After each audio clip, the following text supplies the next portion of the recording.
Hey folks, Wilson Morales from Black Film TV. How's it going? Wilson, how are you? Great to see you. Yeah. So, you got one show getting ready to end, you got another one you're getting ready to start, so what goes into taking on this show, Janine? I just, I wanted to write a show about a Black family that was epic and cool, chill, have layers, complications. And I figured after visiting some vineyards, I went to a Black-owned vineyard about 10 years ago. And I thought this would be an amazing backdrop. Then I started researching all of the other vineyards, and the characters started coming to life. And I was lucky enough to be able to pitch it and show my script that I had written to everybody at OWN, and they championed it. And so here we are. Now I'm looking at Isiah and I'm looking at the first episode. I was like, what's going on? Why is it that the patriarchs gotta die first? They come back. I'm like, oh, Queen Sugar do die first episode. This one, come on, Isiah, and then next thing you know, we want his character because his character is the one that sets off the drama in the show. So Isiah, talk to me about you and your character. No,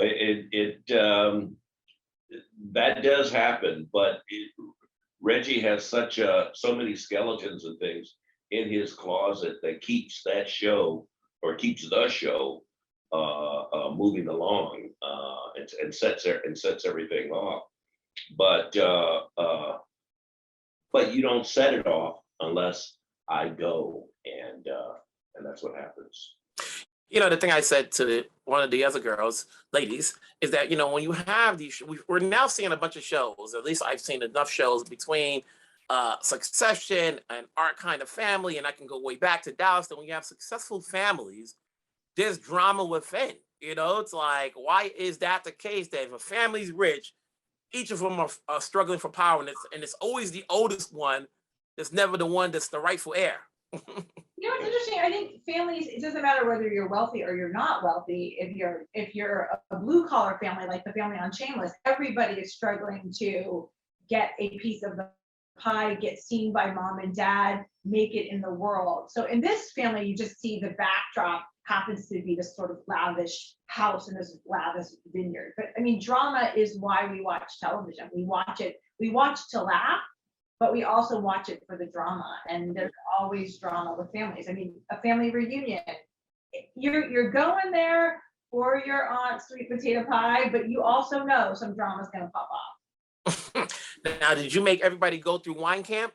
I did. Wine school, yes. They all went to Chateau de Charme. That's where we shot.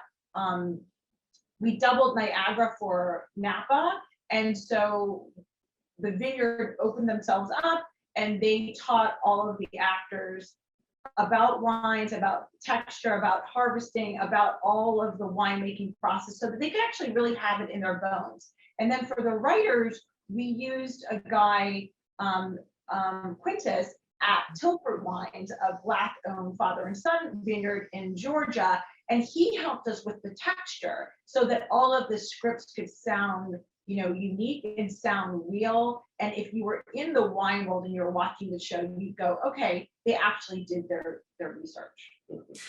So when you do a show like this, Isiah, do you now go to your friend's house with the under $25 bottle, or do you take your time picking out, because they're going to look at you as like, dude, you're on a show about wine, you come home with this 1919, I mean 1920, 2020?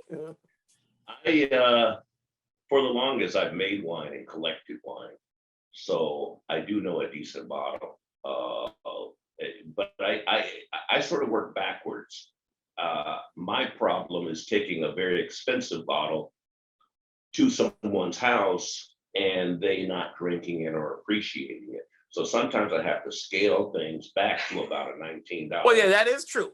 That is true. You know what you're bringing over there, and you give it to them as you enter. And they're like, oh, that's nice. And they put it on the table, like, oh, they don't realize what kind of bottle it is. Yeah, that goes to your head. Yeah, so I'm always scaling back, like scaling way back. So, but they never have. One of the things people love about me is that no matter how bad my food is, when I invite you over for dinner, the wine is going to be superb. And And I just hope that they do appreciate it. The challenge of any show is that when you have a large ensemble, is making sure each one has something to do on the show without looking like a prop. So as the showrunner, you have to now work with writers and so forth to making sure, whether it's in one episode or maybe different episodes, each one has a purpose. How was that for this show with you, Janine?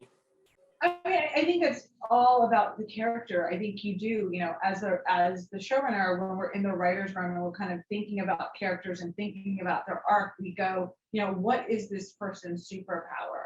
Why, Reginald King is a surgeon, but he also owns a vineyard, but he loves jazz. You sort of make them complicated. And then you go, Vanessa King, she is an ex-journalist, still yearns to maybe be a journalist, but she loves lifestyle, but she's trying to find her place in the vineyard as she projects and produces this lifestyle. You see August, and she's this marketer, and she, really, really wants to show her family and show her father that she's got these innovative ideas.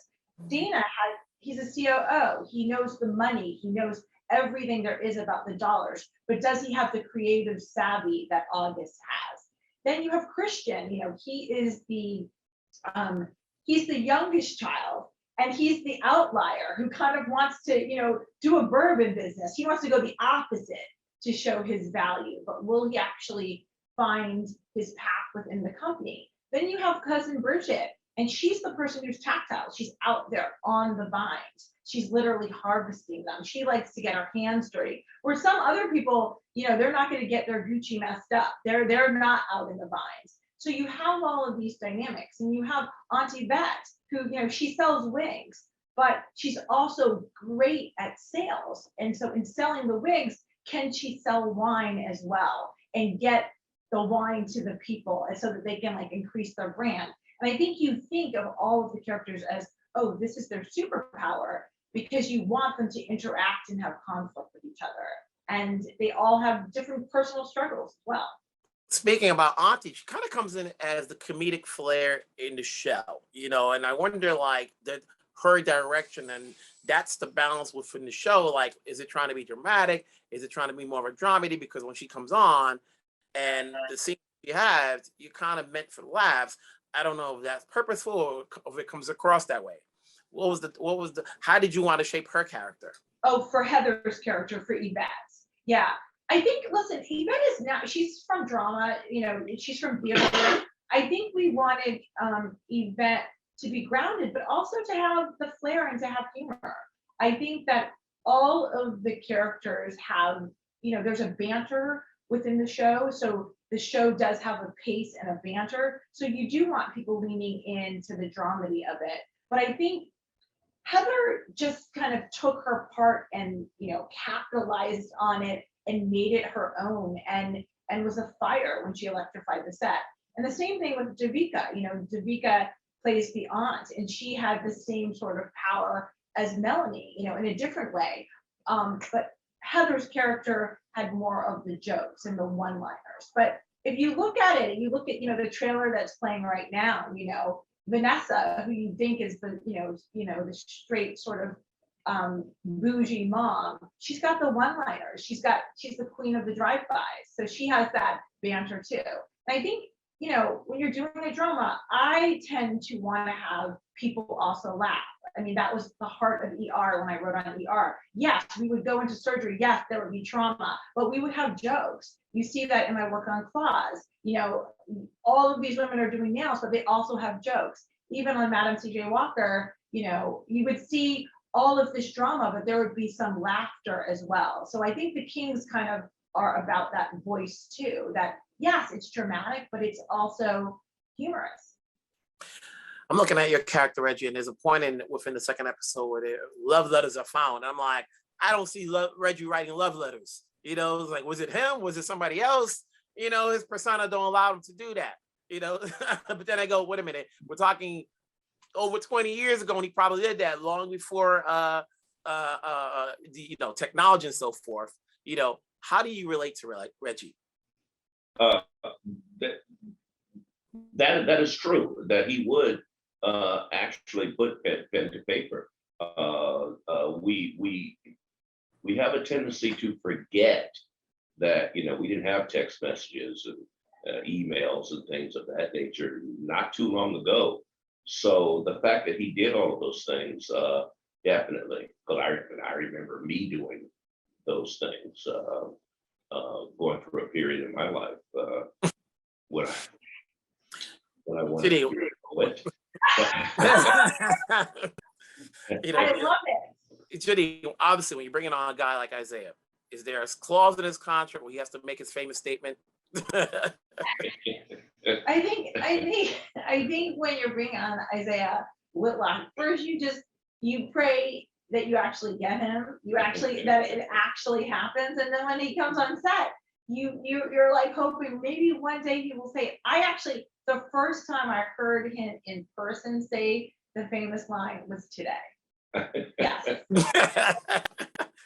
know, And it's like, I literally, the last day he shot, I woke up the next morning, I was going outside, and the doorman of the building, we all stayed in the same building, who were from out of town. He left me a gift in a bag, and I opened it up, and it was a bobblehead that said the line. And I said, oh my gosh, he said the line.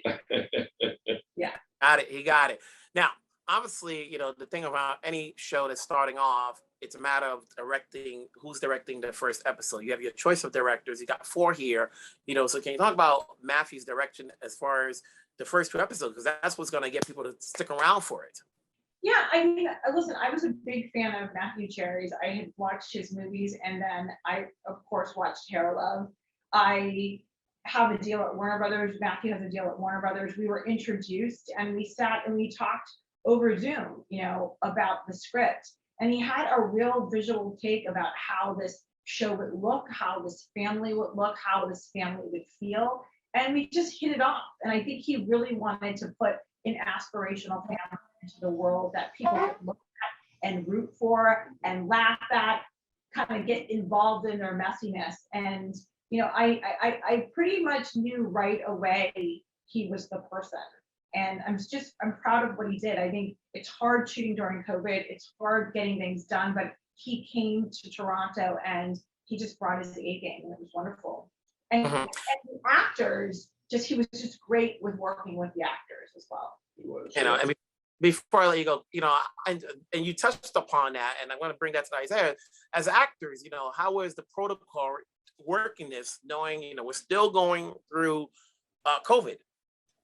Well, the thing is that by the time we got to doing the show, there was a format across the board of certain things that you had to do, and everybody was sort of like on board with that format.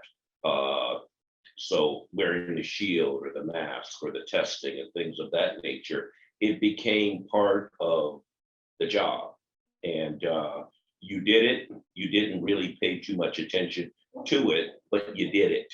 And that made it easier. When I first went back to work after COVID, it was a little like, oh my God, you know, I got this shield and mask and makeup and everything of that nature. But you worked out all of those kinks. So by the time we started shooting The Kings of Napa, it was just second nature for me.